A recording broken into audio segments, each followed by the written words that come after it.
Praise the Lord. Hallelujah. സ്തോത്രം സ്തോത്രം സ്തോത്രം സ്തോത്രം സ്തോത്രം സ്തോത്രം. കർത്താവിൻ്റെ അതിപരിശുദ്ധമായ തിരുനാമം ഈ അനുഗ്രഹിക്കപ്പെട്ട പ്രഭാതത്തിൽ വാഴ്ത്തപ്പെടുമാറാകട്ടെ. പ്രിയപ്പെട്ട ദൈവമക്കളെ, നമുക്ക് ഒരുമിച്ച് 2026 ജൂൺ മാസം 9-ാം തീയതി ആമേൻ ചൊവ്വാഴ്ച പ്രഭാതത്തിൽ കർത്താവിനെ ആരാധിക്കുവാൻ, കർത്താവിനെ സ്തുതിക്കുവാൻ നമ്മുടെ സ്വർഗീയ പിതാവ് നമുക്ക് ഒരുക്കി തന്നിരിക്കുന്ന നല്ല സമയത്തിനായിട്ട് നമുക്ക് നന്ദിയോടെ സ്തോത്രം ചെയ്യാം. കൈകളെ ഒന്ന് ഉയർത്തിപ്പിടിച്ചിട്ട് സ്തോത്രം പറയാമോ? സ്തോത്രം സ്തോത്രം സ്തോത്രം സ്തോത്രം സ്തോത്രം. കഴിഞ്ഞ പകൽക്കാലം മുഴുവൻ കർത്താവ് നമ്മളെ കാത്തു പരിപാലിച്ചില്ലേ? എത്ര അത്ഭുതകരമായിട്ട് കർത്താവ് നമ്മളെ നടത്തി, എത്ര ശ്രേഷ്ഠമായിട്ട് കർത്താവ് നമ്മളെ നടത്തി.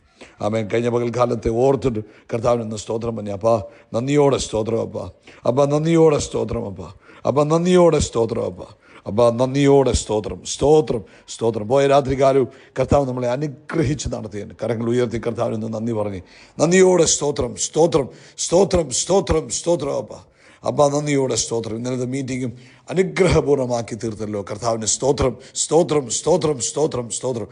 ആരോഗ്യത്തോടെ സൗഖ്യത്തോടെ ഈ പ്രഭാതത്തിൽ ഞങ്ങളെ എഴുന്നേൽപ്പിച്ചതിനായിട്ട് കർത്താവിന് സ്തോത്രം. എൻ്റെ കർത്താവിൻ്റെ കൃപ എത്ര വലുതാണ്. ഞങ്ങളെ ആരോഗ്യത്തോടെ എഴുന്നേൽപ്പിച്ചല്ലോ, സൗഖ്യത്തോടെ എഴുന്നേൽപ്പിച്ചല്ലോ. കർത്താവിൻ്റെ വൻ കൃപയ്ക്കായിട്ട് സ്തോത്രം സ്തോത്രം സ്തോത്രം സ്തോത്രം സ്തോത്രം. ഈ പകൽക്കാലം ക്രിസ്തയേശുവിൽ ഞങ്ങളെ ജയോത്സവമായി നടത്തുന്നതിന് നന്ദി. ആമേൻ. ശ്രേഷ്ഠമായി നടത്തുന്നതിന് നന്ദി, അത്ഭുതമായി നടത്തുന്നതിന് നന്ദി. അങ്ങ് ഞങ്ങളെ കൈപിടിച്ച് യഹോവ നിസിയായി ഞങ്ങളുടെ കൂടെ ഇരുന്ന് ഞങ്ങളുടെ ജയത്തിൻ്റെ കൊടിയായി ആമേൻ ഞങ്ങളെ നടത്തുന്നതിന് കർത്താവിന് നന്ദി പറയുന്നു. എൽ ഷദായി ഞങ്ങളുടെ കൂടെ ഇരുന്ന് ഈ പകൽക്കാലം ഞങ്ങളെ നടത്തുന്നതിന് സ്തോത്രം ചെയ്യുന്നു. നല്ലയിടെ ഇന്ന് പകൽക്കാലം ഞങ്ങളെ അത്ഭുതകരമായി നടത്തുന്നു. പച്ചയായ പുൽപ്പറങ്ങളിൽ ഞങ്ങളെ കടത്തുകയും സ്വസ്ഥതയുള്ള വെള്ളത്തിനത്തിലേക്കൊക്കെ ഞങ്ങളെ നടത്തുകയും ചെയ്യുന്നു. അങ്ങയുടെ സ്നേഹത്തിനായിട്ട് സ്തോത്രം ചെയ്യുന്നു. അങ്ങേ ഞങ്ങൾ ആരാധിക്കുന്നു, അങ്ങേ ഞങ്ങൾ സ്തുതിക്കുന്നു, അങ്ങേക്ക് ഞങ്ങൾ നന്ദി പറയുന്നു. അങ്ങ് നല്ലവനാകുന്നു, അങ്ങയുടെ ദയ ഇന്നും എന്നേക്കുമുള്ളതാകുന്നു. അതെ അപ്പാ, അങ്ങ് നല്ലവനാകുന്നു, അങ്ങയുടെ ദയ ഇന്നും എന്നേക്കുമുള്ളതാണ്. നമുക്കൊരുമിച്ച് പ്രാർത്ഥിക്കാം. എല്ലാവരും കണ്ണുകൾ അടച്ചാട്ടെ. ഹല്ലേലൂയ. സ്തോത്രം സ്തോത്രം സ്തോത്രം. സ്വർഗീയ പിതാവേ, യേശു ക്രിസ്തുവിൻ്റെ നാമത്തിൽ ഈ പ്രഭാതത്തിൽ ഞങ്ങൾ അങ്ങയുടെ സന്നിധിയിലേക്കായിരിക്കുന്നു. ഇന്ന് ഈ ശബ്ദം കേൾക്കുന്ന എല്ലാവർക്കും വേണ്ടി പ്രാർത്ഥിക്കുക. ലോകത്തിൻ്റെ വിവിധ രാജ്യങ്ങളിൽ നിന്നുകൊണ്ട് പല ടൈം സോണുകളിൽ നിന്ന് ഈ സന്ദേശം കേൾക്കുന്നവരുണ്ട്. കർത്താവിൻ്റെ കരങ്ങളിലേക്ക് ഏൽപ്പിക്കുന്നു. ഓരോരുത്തരുടെ മേലും കർത്താവിൻ്റെ കൃപയുണ്ടാകണം. ആരും നിരാശപ്പെട്ടു പോകരുത്, ആരും തളർന്നു പോകരുത്. ഇന്നത്തെ പകൽക്കാലം അങ്ങയുടെ ബലമുള്ള കരങ്ങളിൽ എല്ലാവരെയും സൂക്ഷിക്കുന്നതിനായിട്ട് സ്തോത്രം. രോഗികൾ ഇപ്പോൾ തന്നെ സൗഖ്യമാകട്ടെ, എല്ലാ രോഗത്തിൻ്റെ അവസ്ഥകളും മാറട്ടെ. ഇത് കേട്ടുകൊണ്ടിരിക്കുമ്പോൾ ദൈവശക്തി ഈ കുഞ്ഞുങ്ങളുടെ മേൽ വ്യാപരിക്കട്ടെ. ഡിവൈൻ ഹെൽത്ത് തൻ്റെ മക്കൾക്കുണ്ടാകട്ടെ. ദൈവശക്തി വ്യാപരിക്കട്ടെ, ഡിവൈൻ ഹെൽത്ത് ഉണ്ടാകട്ടെ. എല്ലാ ആമേൻ നട്ടല് സംബന്ധമായ രോഗങ്ങളും, ആമേൻ കഴുത്ത് മുതൽ താഴോട്ട് നട്ടല് സംബന്ധമായി ഉണ്ടായിരിക്കുന്ന രോഗങ്ങൾ, അത് മുഖാന്തരം ഉണ്ടായിരിക്കുന്ന ബുദ്ധിമുട്ടുകൾ, വേദനകൾ, കൈകാൽ പെരുപ്പുകൾ എല്ലാം യേശുവിൻ്റെ നാമത്തിൽ സൗഖ്യമാകട്ടെ. അതുപോലെ കർത്താവേ, കണ്ണിൻ്റെ ബുദ്ധിമുട്ടിനാൽ ഭാരപ്പെടുന്ന പ്രായമുള്ളവരും കുഞ്ഞുങ്ങളെയും ഒക്കെ ഞങ്ങൾ അങ്ങനെ കാര്യങ്ങളിൽ തരിക. കണ്ണിനകത്ത് എപ്പോഴും ഇങ്ങനെ വെള്ളം വന്നുകൊണ്ടിരിക്കുന്ന അനുഭവം, കണ്ണിനകത്ത് എപ്പോഴും ഉണ്ടാകുന്ന കണ്ണ് ചുമന്നിരിക്കുന്ന അനുഭവം ഇപ്പോൾ ഞങ്ങൾ പ്രാർത്ഥിക്കുന്നു. യേശു ക്രിസ്തുവിൻ്റെ നാമത്തിൽ ആ കണ്ണിൻ്റെ ബുദ്ധിമുട്ട് കംപ്ലീറ്റ്ലി മാറിപ്പോട്ടെ. കണ്ണിൻ്റെ ബുദ്ധിമുട്ട് കംപ്ലീറ്റ് ആയിട്ട് യേശുവിൻ്റെ നാമത്തിൽ മാറിപ്പോട്ടെ. അതുപോലെ കർത്താവേ, ഞങ്ങൾ അങ്ങേ ആരാധിക്കുന്നു, സ്തുതിക്കുന്ന കർത്താവേ. ആമേൻ. ജോലി സംബന്ധമായ ബുദ്ധിമുട്ടുകൾ അനുഭവിക്കുന്നവർ, സാമ്പത്തികമായ പ്രതിസന്ധികളിലൂടെ കടന്നു പോകുന്നവർ യേശുവിൻ്റെ നാമത്തിൽ വിടുതൽ പ്രാപിക്കട്ടെ. പ്രത്യേകിച്ച് കർത്താവേ, ആമേൻ, ജോലി സ്ഥലത്ത് ജോലി ഭീഷണിയാൽ ബുദ്ധിമുട്ടുന്നവർ, ജോലി നഷ്ടപ്പെടുമോ എന്നുള്ള ഭയത്തിലിരിക്കുന്നവർ, ആമേൻ, അങ്ങനെ ബുദ്ധിമുട്ട് അനുഭവിക്കുന്നവരെ ഞങ്ങൾ ഓർക്കുന്നു. കർത്താവായ യേശുവിൻ്റെ നാമത്തിൽ കർത്താവ് തന്നെ കുഞ്ഞുങ്ങൾക്ക് ജോലിയിൽ സ്ഥിരത കൊടുക്കണം, ജോലിയിൽ ഉയർച്ച കൊടുക്കണം, ജോലിയിൽ മാന്യത കൊടുക്കുന്നതിനായി സ്തോത്രം ചെയ്യുന്നു. അപ്പം ഞങ്ങൾ അങ്ങേ വാഴ്ത്തുന്ന കർത്താവ്, ലോകവ്യാപകമായി ഒരു ദൈവിക സമാധാനത്തിന് വേണ്ടി ഞങ്ങൾ പ്രാർത്ഥിക്കുന്നു. ദൈവിക സ്വസ്ഥതയും ആമേൻ ഒരു സ്ഥിരതയും ഭൂമിയിൽ ഉണ്ടാകുവാൻ ഞങ്ങൾ പ്രാർത്ഥിക്കുന്നു. കർത്താവ് അത്ഭുതം ചെയ്യുന്നതിനായിട്ട് നന്ദി. കർത്താവിൻ്റെ പ്രവൃത്തി കണ്ട് സന്തോഷിപ്പാൻ ഇടവരുന്നതിനായിട്ട് സ്തോത്രം ചെയ്യുന്നു. അപ്പോൾ അങ്ങയുടെ വേല ചെയ്യുന്ന എല്ലാ അഭിഷക്ത ദാസന്മാരെയും ദാസിമാരെയും അനുഗ്രഹിക്കുന്നു. വലിയ മുന്നേറ്റം ലോകവ്യാപകമായി കർത്താവിൻ്റെ സഭയ്ക്ക് അങ്ങ് നൽകിയിരിക്കുന്നതിനായിട്ട് സ്തോത്രം ചെയ്യുന്നു. കർത്താവ് മാനിക്കുകയും ഉയർത്തുകയും ചെയ്യുന്നതിന് നന്ദി. ഇന്നലത്തെ മീറ്റിംഗ് അനുഗ്രഹമാക്കി തീർത്തതിന് വീണ്ടും സ്തോത്രം. പ്രാർത്ഥന കേട്ടതിനായിട്ട് നന്ദി. സകല മഹത്വം പുകഴ്ച അപ്പയ്ക്ക് യേശു ക്രിസ്തുവിൻ്റെ നാമത്തിൽ തന്നെ. ആമേൻ ആമേൻ ആമേൻ. കർത്താവ് അനുഗ്രഹിക്കട്ടെ. കർത്താവിൻ്റെ കൃപയും സമാധാനവും നിങ്ങളുടെ കൂടെ ഇരിക്കട്ടെ. ഇന്നലത്തെ മീറ്റിംഗ് അനുഗ്രഹമായിരുന്നു. പങ്കെടുത്ത എല്ലാവരോടുള്ള നന്ദി, സ്നേഹം അറിയിക്കുന്നു. കർത്താവിനെ വെച്ചാൽ നാളെയും ഇതേ സമയത്ത് സെയിം ഇന്ത്യൻ സമയം 9:30 നമുക്ക് മീറ്റിംഗ് ഉണ്ടാകും. നിങ്ങൾ പ്രാർത്ഥിക്കുക, എന്നിട്ട് പങ്കെടുക്കുക. കർത്താവ് നിങ്ങളെ അനുഗ്രഹിക്കട്ടെ. ഇന്ന പ്രഭാതത്തിൽ ഫിലിപ്പിയ ലേഖനം 4-ാം അധ്യായത്തിൽ നിന്ന് അവൻ ഇന്നലെ നമ്മൾ കേട്ട സന്ദേശത്തിൻ്റെ ഒരു സംക്ഷിപ്ത രൂപം 4-ാം അധ്യായത്തിൻ്റെ 4-ാമത്തെ വാക്യം, കർത്താവിൽ എപ്പോഴും സന്തോഷിപ്പീൻ എന്ന് ഞാൻ പിന്നെയും പറയുന്നു.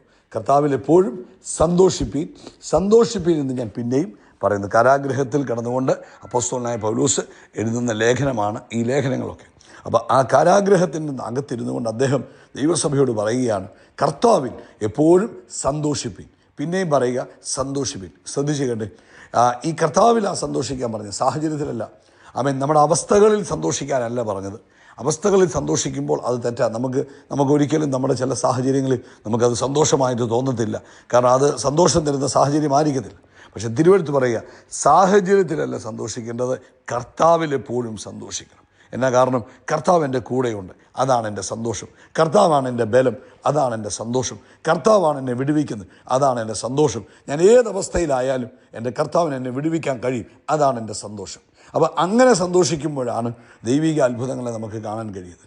പ്രിയപ്പെട്ടവരെ, സന്തോഷിക്കുക എന്ന് പറയുന്നത് ദൈവമക്കൾക്ക് ലഭിച്ചിരിക്കുന്ന ആ ഒരു പ്രിവിലേജ്. അതായത് സാഹചര്യത്തിൽ സന്തോഷിക്കുകയല്ല, അല്ലെങ്കിൽ എന്തെങ്കിലും ലഭിച്ചതുകൊണ്ട് സന്തോഷിക്കുകയല്ല, മറിച്ച് കർത്താവ് എനിക്ക് വേണ്ടി ഉള്ളതുകൊണ്ട്, അവൻ എനിക്ക് വേണ്ടി അത്ഭുതം ചെയ്യാൻ മതിയായവനായി എൻ്റെ കൂടെ ഉള്ളതുകൊണ്ട് ഞാൻ എന്ത് ചെയ്യും? സന്തോഷിക്കും. അപ്പോൾ നമുക്ക് സന്തോഷം വരണമെങ്കിൽ എന്ത് വേണം? നമുക്ക് കർത്താവിലൊരു വിശ്വാസം വേണം. ഇല്ലേ സഹോദരങ്ങളെ? നമ്മളിപ്പം പലതും കേൾക്കുമ്പോൾ നമ്മുടെ മോഹം വാടിപ്പോകുന്നത് എന്തുകൊണ്ടാണ്? നമുക്ക് കർത്താവിൽ വിശ്വാസമില്ലാത്തതുകൊണ്ട്. എന്നാൽ കർത്താവിൽ വിശ്വാസമുള്ളവർക്ക് എന്ത് പറ്റും? എന്തൊക്കെ കേട്ടാലും പറയും, അത് സാരമില്ല, കർത്താവ് എന്നെ കരുതിക്കൊള്ളൂ, കർത്താവ് എന്നെ നോക്കിക്കൊള്ളൂ, കർത്താവ് എനിക്ക് വേണ്ടി അത്ഭുതം ചെയ്യും. വിശ്വാസത്തിൻ്റെ വാക്ക് പറയാനും സന്തോഷിക്കുവാനും കാരണമാകും. അപ്പോൾ വിശ്വാസം ഉണ്ടെങ്കിൽ എന്ത് ചെയ്യാൻ പറ്റുള്ളൂ? സന്തോഷിക്കാൻ പറ്റുള്ളൂ. ആരിൽ വിശ്വാസം വേണം? കർത്താവിൽ വിശ്വാസം വേണം. കർത്താവിൽ വിശ്വാസമുള്ളവർ എന്ത് പറ്റും? സന്തോഷിക്കും. നമ്മൾ ഇന്നലെ കേട്ടില്ലേ, ഹന്ന പ്രാർത്ഥിച്ചു, ദൈവസന്നിധി കാര്യങ്ങളെല്ലാം പറഞ്ഞു. അപ്പോൾ പുരോഹിതൻ പറഞ്ഞു, നീ പൊക്കോ, കർത്താവ് നിൻ്റെ കാര്യങ്ങളെയൊക്കെ നോക്കുമെന്ന് പറഞ്ഞു. പിന്നെ വേദോസം പറയുക, ഹന്ന പ്രാർത്ഥിച്ച് അവിടുന്ന് ഇറങ്ങിക്കഴിഞ്ഞതിന് ശേഷം ഹന്നയുടെ മുഖത്ത് എന്തുണ്ടായില്ല? ഓട്ടമുണ്ടായില്ല. ഹന്ന പ്രഗ്നൻ്റ് ആയില്ല ഉടനെ, അല്ലെങ്കിൽ ഹന്ന ഉടനെ കുഞ്ഞിനെ കണ്ടില്ല. പക്ഷേ ഹന്നയുടെ മുഖത്ത് എന്തുണ്ടായില്ല? വാട്ടമുണ്ടായില്ല. ഹന്ന ആലയത്തിൽ നിന്ന് ഇറങ്ങുമ്പോൾ ഹന്നയ്ക്കൊരു വലിയ പ്രത്യാശയും വിശ്വാസവും ഹന്നയുടെ ഉള്ളിൽ വന്നു, കർത്താവ് എനിക്ക് വേണ്ടി അത്ഭുതം ചെയ്യും. പ്രിയപ്പെട്ടവരെ, നമ്മൾ അങ്ങനെ വിശ്വസിക്കുകയും നമ്മൾ സന്തോഷിക്കുകയും ചെയ്യുമ്പോൾ കർത്താവിന് ഭയങ്കര സന്തോഷമാണ്. അത് പെട്ടെന്ന് നമ്മുടെ മിറക്കിൾസിനെ വേഗത്തിൽ നടപ്പിലാക്കുവാൻ കാരണമാകും. അതുകൊണ്ട് ഇന്ന് പ്രഭാതത്തിൽ സാഹചര്യം കണ്ടല്ല സന്തോഷിക്കേണ്ടത്, കർത്താവ് എനിക്ക് വേണ്ടി ഉള്ളത് കൊണ്ട് ഞാൻ എന്ത് ചെയ്യും?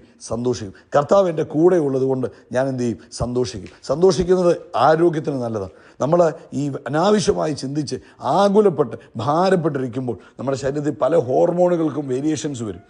പല രോഗങ്ങൾക്കും കാരണമാകും, അസ്ഥിരോഗങ്ങൾക്കൊക്കെ കാരണമാകും. അതുകൊണ്ട് കാരണം ഒരുപക്ഷെ നമുക്ക് ചുറ്റും സന്തോഷിക്കാൻ ഒന്നുമുള്ള സാഹചര്യമല്ലായിരിക്കാം. പക്ഷേ നമ്മൾ ആരിൽ സന്തോഷിക്കണം? കർത്താവിൽ സന്തോഷിക്കണം. കർത്താവിൽ നമ്മൾ സന്തോഷിക്കുമ്പോൾ അത് കർത്താവിൻ്റെ സാന്നിധ്യം നമ്മുടെ ജീവിതത്തിലേക്ക് വരും. ഹല്ലേലൂയ. നമ്മൾ സന്തോഷിക്കാൻ തുടങ്ങുമ്പോൾ ആര് നമ്മുടെ അടുക്കൽ നിന്ന് മാറി നിൽക്കും? ശത്രുവാകുന്നു, നമ്മളെ ദുഃഖിപ്പിക്കണമെന്ന് വിചാരിക്കുന്നവൻ, നമ്മൾ നിരാശപ്പെട്ടിരിക്കണമെന്ന് വിചാരിക്കുന്നവൻ, നമ്മൾ തളർന്നു പോകണം, ഭാരപ്പെട്ടിരിക്കണം എന്ന് വിചാരിക്കുന്ന പൈശാചിക ശക്തി എന്ത് ചെയ്യും? നമ്മളെ വിട്ടുപോകും, നമ്മുടെ കയ്യിൽ നിന്ന് മാറിപ്പോകും. സന്തോഷം പിശാചിനെ അകറ്റും, സന്തോഷം ദൈവസാന്നിധ്യത്തെ അടുപ്പിക്കും, നമ്മളിലേക്ക് ആകർഷിക്കും. അതുകൊണ്ട് നമ്മൾ എന്ത് ചെയ്യുക? ഈ ദിവസങ്ങളിൽ പ്രിയപ്പെട്ട ഡിസൈഡ്, നമ്മൾ തന്നെ തീരുമാനിക്കും. സാഹചര്യം എന്താണേലും ആ സാഹചര്യത്തിന് നടുവിൽ എനിക്ക് വേണ്ടി പ്രവർത്തിക്കുവാൻ കഴിവുള്ള യേശു എൻ്റെ കൂടെ ഉള്ളതുകൊണ്ട്, യേശു എൻ്റെ ഉത്തരവാദി ആയതുകൊണ്ട്, യേശു എൻ്റെ കർത്താവായതുകൊണ്ട് ഞാൻ സന്തോഷിക്കും. ഇന്ന് അങ്ങനെ ഒരു തീരുമാനമെടുക്കുവാൻ ദൈവമക്കൾക്ക് കഴിയുമെങ്കിൽ ഈ ദിവസങ്ങളിൽ നിങ്ങളുടെ ജീവിതം വലിയ അത്ഭുതമായി മാറും കേട്ടോ. അതുകൊണ്ട് സാഹചര്യത്തെ കണ്ട് സന്തോഷിക്കാൻ നിൽക്കാതെ, സാഹചര്യം കണ്ട് വിഷമിക്കാൻ നിൽക്കാതെ, യേശു എൻ്റെ കൂടെ ഉള്ളത് കൊണ്ട് ഞാൻ സന്തോഷിക്കും, യേശു എന്നെ നടത്തുന്നത് കൊണ്ട് ഞാൻ സന്തോഷിക്കും, യേശു എനിക്ക് വേണ്ടി പ്രവർത്തിക്കുന്നത് കൊണ്ട് ഞാൻ സന്തോഷിക്കും, യേശു എന്നെ ഉള്ളംകൈയിൽ വരച്ചിരിക്കുന്നത് കൊണ്ട് ഞാൻ സന്തോഷിക്കും, എൻ്റെ യേശു അറിയാതെ എൻ്റെ ജീവിതത്തിൽ ഒന്നും സംഭവിക്കാത്തത് കൊണ്ട് ഞാൻ സന്തോഷിക്കും. അങ്ങനെ ഒരു തീരുമാനമെടുത്ത് മുന്നേറുവാൻ കർത്താവിൻ്റെ പരിശുദ്ധാത്മാവ് ഈ പ്രഭാതത്തിൽ നമ്മളെ ഓർപ്പിക്കുന്നു. കർത്താവ് നിങ്ങളെ അനുഗ്രഹിക്കട്ടെ. കർത്താവിൽ എപ്പോഴും സന്തോഷിപ്പീൻ. ഹല്ലേലൂയ. കരങ്ങളെ ഉയർത്തി പറ, കർത്താവേ, ഈ ദിവസങ്ങളിൽ കർത്താവിൽ സന്തോഷിപ്പാൻ, സാഹചര്യങ്ങൾ അനുകൂലമോ പ്രതികൂലമോ ആകട്ടെ, സാഹചര്യത്തിലേക്ക് നോക്കാതെ കർത്താവിൽ സന്തോഷിക്കുവാൻ കർത്താവ് ഞങ്ങളെ സഹായിക്കും. യേശു എന്നെ ഒരിക്കലും കൈവിടത്തില്ലെന്ന് പറഞ്ഞിട്ടുണ്ട്. ലോകാവസാനത്തോളം എല്ലാ നാളും എൻ്റെ കൂടെ ഉണ്ടെന്ന് പറഞ്ഞിട്ടുണ്ട്. എനിക്കൊരു കാര്യം നല്ല ഉറപ്പാണ്, എന്തൊക്കെ സാഹചര്യങ്ങൾ വന്നാലും എൻ്റെ ഗ്ലോറിയസ് ആയിരിക്കും, അവസാനം വലിയ മഹത്വത്തിലായിരിക്കും തീരുന്നത്. അതുകൊണ്ട് ഞാൻ അതിൽ സന്തോഷിക്കും. കർത്താവ് അതിനെ ഒരുക്കുന്നതിനായി സ്തോത്രം, യേശുവിൻ നാമത്തിൽ തന്നെ. ആമേൻ, ആമേൻ, ആമേൻ. അതുകൊണ്ട് ഇന്ന് പ്രഭാതത്തിൽ ഈ സന്ദേശം കേട്ട നിങ്ങളോട് എനിക്ക് പറയാനുള്ളത്, കർത്താവിൽ സന്തോഷിപ്പിൻ. ആമേൻ. പരിശുദ്ധാത്മാവിന് പറയാനുള്ളത്, കർത്താവിൽ സന്തോഷിപ്പിൻ. കേട്ടോ, ആനന്ദിപ്പിൻ. കർത്താവ് സ്ഥിതി മാറ്റും, നിങ്ങളുടെ അവസ്ഥകൾക്ക് ഭേദം വരുത്തും. നിങ്ങൾക്കൊരു നല്ല പര്യവസാനം എല്ലാത്തിലും, നിങ്ങൾ എന്ത് വിഷയത്തിൽ ഭാരപ്പെട്ടിരിക്കുന്നു അതിനകത്തൊരു ഗ്ലോറിയസ് എൻഡ് ഉണ്ടാക്കും. കേട്ടോ, ധൈര്യമായിട്ടിരിക്കുക. കർത്താവ് അനുഗ്രഹിക്കട്ടെ. ആമേൻ. കൈ ഉയർത്തി പറ, എൻ്റെ തലയെ കർത്താവ് എണ്ണ കൊണ്ട് അഭിഷേകം ചെയ്യും, എൻ്റെ പാനപാത്രം നിറഞ്ഞു കവിയും, നന്മയും കാരണം എൻ്റെ ആയുഷ്കാലമൊക്കെയും എന്നെ പിന്തുടരും.